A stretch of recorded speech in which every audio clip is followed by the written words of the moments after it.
Halo semuanya, assalamualaikum warahmatullahi wabarakatuh. Eh, Jumpa lagi dengan saya. Pada kesempatan kali ini kita akan membahas mengenai manajemen waktu. Nah, pasti teman-teman pernah dengar yang namanya schedule. Nah, schedule merupakan eh, salah satu aspek bahwa seseorang itu sesuatu indikator bahwa seseorang telah memanage waktunya. Nah, sebelum kita bahas lebih jauh, kita harus mengenal dulu nih apa sih yang dimaksud dengan manajemen waktu. Manajemen waktu merupakan suatu teknik pengelolaan waktu di mana seseorang menyiapkan atau merencanakan kegiatan-kegiatan yang akan dia lakukan per jamnya. Misal, hari ini jam 7 saya akan mandi, makan, kemudian beres-beres. Setengah 8 saya akan pergi ke satu tempat menemui si A, si B, si C sampai jam 9. Nanti jam 9 saya akan menghadiri acara bla bla bla dan seterusnya sampai satu hari penuh. Nah, itu adalah salah satu contoh orang-orang yang telah memanage waktunya. Nah, apa sih manfaat dari manajemen waktu? Ya, manfaat dari manajemen waktu adalah pertama, jika kalian sudah memanajemen waktu kalian, maka kalian akan lebih produktif. Mengapa? Karena waktu kalian yang digunakan itu sudah terencana. Jadi nggak ada lagi tuh yang namanya waktu yang terbuang sia-sia. Karena kalian sudah berpikir jam segini melakukan apa, jam segini melakukan apa, jam segini melakukan apa. Nah, sehingga tidak ada waktu yang terbuang percuma. Kedua, hidup lebih teratur. Ya, jadi kalian bisa mengatur hidup kalian lebih baik lagi gitu. Jadi kalian tidak perlu bingung kegiatan-kegiatan apa saja yang akan kalian lakukan. Nah, kalau misalkan ada waktu senggang, ya kalian bisa istirahat. Kalau misalkan waktunya penuh, nah kalian bisa melihat kegiatan mana dulu yang akan kalian lakukan. Sehingga kegiatan-kegiatan tersebut tidak akan tercecer. Jadi lebih teratur gitu. Yang ketiga, mengetahui jadwal yang kita miliki. Nah, terkadang kita suka bingung kalau misalkan kita sibuk gitu ya untuk datang ke suatu acara. Kalau kita sudah bisa memanage waktu, maka kita tidak akan mendapati satu kegiatan yang bentrok.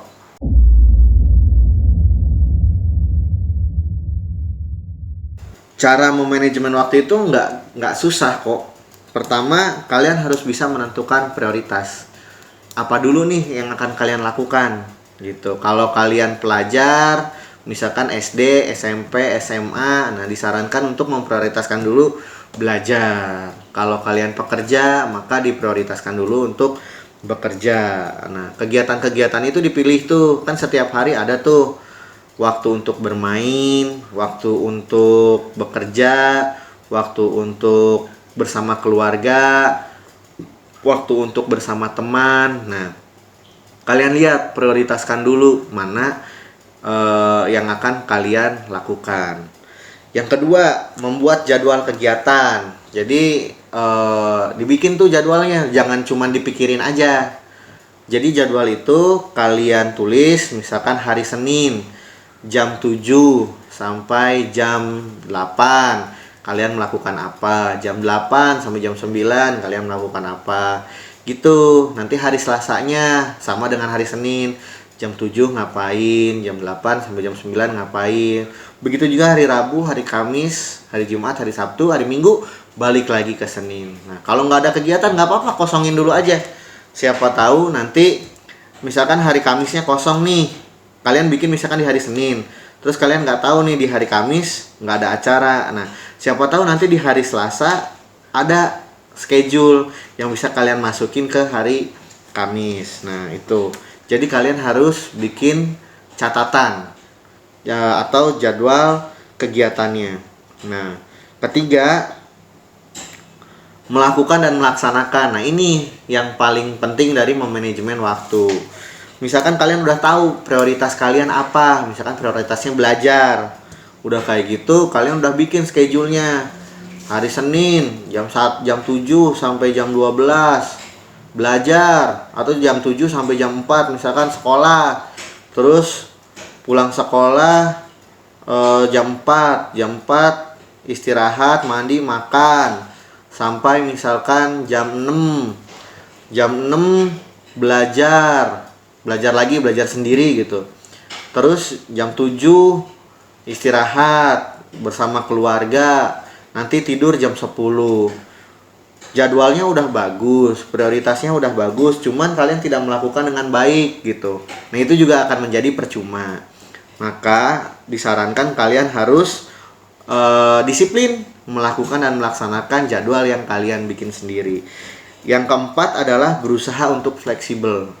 Jadi jangan sampai kalian udah bikin manajemen waktu gitu, udah merencanakan waktu kalian akan melakukan apa, tiba-tiba bentrok. Misalkan harusnya hari ini kalian belajar, atau hari ini kalian bertemu sama temen mau main, ternyata disuruh sama orang tua. Nah, kalian nggak bisa tuh marah-marah atau ngambek. Nah, itu suatu hal yang harus dihindari. Tapi kalian harus fleksibel.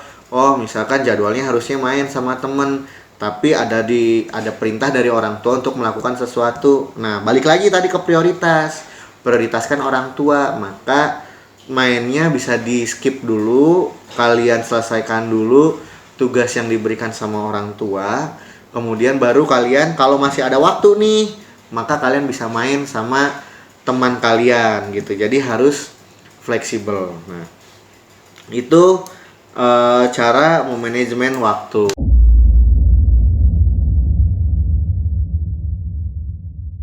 Saya sudah mengembangkan gitu ya. Ini sedikit masukan buat kalian untuk dapat memaksimalkan teknik manajemen waktu ini, agar pengelolaan waktu itu bisa berjalan secara maksimal. Nah, yang biasa saya lakukan untuk menggunakan manajemen waktu, setiap hari itu saya nggak pakai jam, maksudnya bukan nggak pakai jam Masehi gitu, tapi saya menggunakan waktu sholat. Nah, gitu. Jadi ini bisa dicontoh ya, kalau misalkan menurut kalian baik, silahkan dicontoh.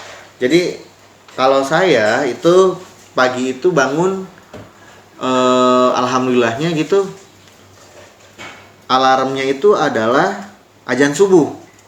Kebetulan rumah nggak terlalu jauh dari masjid, ya kayaknya saat ini mah masjid nggak ada yang jauh ya.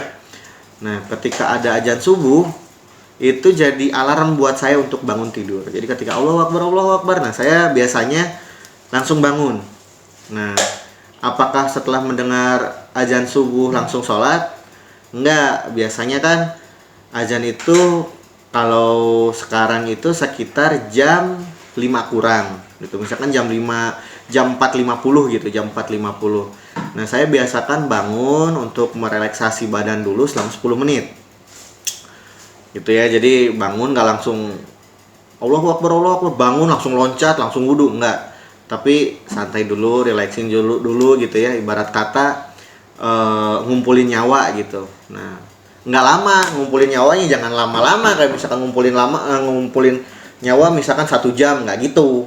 Paling cuma 10 menit biar mata melek gitu kan. Nah, kemudian udah itu saya sholat subuh gitu, kemudian nanti setelah subuh ada waktu yang kedua buat saya, yaitu duha tuh mulai jam 7. Jadi biasanya dari jam 5 sampai jam 7 saya melakukan kegiatan rutin, kayak misalkan bangun tidur, sholat. Setelah sholat saya lihat apakah orang tua membutuhkan bantuan atau enggak. Nah, biasanya orang tua itu membutuhkan bantuan ketika memasak gitu. Nah, jadi ketika saya berangkat sekolah jam 7 dan saya bangun jam 5, saya sholat 10 menit, punya waktu kurang lebih sekitar 2 jam. Nah, dari situ saya bantu dulu orang tua. Kemudian setelah bantu orang tua sampai jam setengah 6, jam setengah 6 saya mandi. Mandinya ya kalau misalkan lama ya setengah jam lah gitu ya. Mandi sampai jam 6. Nah terus jam 6 biasanya makanan udah ada. Kalau misalkan makanan nggak ada ya jam 6 beli nasi uduk ya, beli apa kayak gitu. Saya makan dulu. Nah nanti jam 6 jam 6.15 biasanya saya sudah selesai, sudah siap mengurus diri. Nah, kemudian kan jam 7 saya ada sekolah. Nah jam 6.15 saya akan berangkat ke sekolah. Nah biasanya tidak terlambat. Nah sampai ke sekolah biasanya jam 7 kurang. Kalau misalkan ada waktu senggang, biasanya saya sholat duha dulu. Setelah sholat duha, baru belajar. Belajar sampai zuhur. Nah, zuhur istirahat sejenak dari kegiatan-kegiatan dari pagi itu. Nah, kan ada waktu istirahat tuh setengah jam. Ya, jam 12 teng azan. Saya relaxin badan dulu sama kayak waktu pagi tadi, relaxin badan 10 menit, pergi sholat. Nah, setelah sholat zuhur itu, nah, udah itu masuk lagi. Jadi masuk itu selesai dari duha ke asar tuh biasanya jadwal sekolah. Setelah asar, nah kalau misalkan ada ekskul, sholat dulu asar, kemudian ekskul. Tapi kalau nggak ada, langsung pulang, kemudian sampai rumah langsung sholat dulu. Soalnya kalau sampai rumah istirahat tuh biasanya kebablasan tuh. Datang ke rumah, sholat asar dulu. Setelah sholat asar, kemudian tidur, istirahat gitu. Kan belajarnya sudah, jadi istirahat dulu. Istirahat, datang itu jam 4, dari jam 4 sampai jam 5 atau jam setengah 6. Istirahat lah ya, entah itu tidur, entah itu main game, entah itu bercanda sama kakak adik gitu. Pokoknya jam 4 sampai jam 5 itu saya gunakan untuk refreshing bersama keluarga. Setelah itu jam 5 makan sore, kemudian mandi, beberes lah ya jam 5 itu. Nah setelah beres itu ke maghrib. Nah di maghrib itu biasanya saya sholat maghrib. Kalau misalkan mau zikir dulu ya zikir dulu gitu ya. Kalau misalkan enggak ya udah nggak apa-apa. Nah jarak dari maghrib ke isya itu kan sebentar, paling cuma 1 jam, dari jam 6 sampai jam 7. Nah biasanya saya manfaatkan waktu itu sambil nunggu isya, saya baca-baca buku apapun. Misalkan saya senang biologi saat itu, saya akan baca buku biologi. Kalau misalkan ada tugas, misalkan ada tugas matematika, ya saya nggak baca buku biologi, saya ngerjain dulu tugas matematika. 45 menit lah cukup gitu. Jadi kita ngerjain sampai selesai. Kalau nggak selesai, misalkan ada azan lagi isya, ya udah isya dulu. Nah sholat isya, setelah sholat isya, kalau misalkan tugasnya belum selesai, saya lanjutin tuh tugasnya. Tapi kalau misalkan enggak, ya udah saya lanjut lagi bercengkrama sama keluarga, ayah, ibu, kakak, adik sampai jam 10. Jadi kalau saya nggak suka begadang ya kebetulan. Nah biasanya habis belajar tuh ngantuk. Nah biasanya kalau ngantuk ya nggak akan begadang. Kalau misalkan nggak belajar ya kan nggak ngantuk. Nah biasanya suka bablas tuh. Tapi ya itulah obat tidur saya adalah belajar. Nah jadi setelah belajar ngantuk, kemudian tidur. Besoknya bangun lagi jam 5, terus seperti itu. Nah itu salah satu cara untuk melakukan manajemen waktu. Saya harap teman-teman bisa melakukan hal serupa atau lebih baik lagi. Kalau misalkan ada yang bingung, dipersilakan untuk menulis di kolom komentar. Sampai jumpa dalam materi selanjutnya. Terima kasih. Assalamualaikum warahmatullahi wabarakatuh.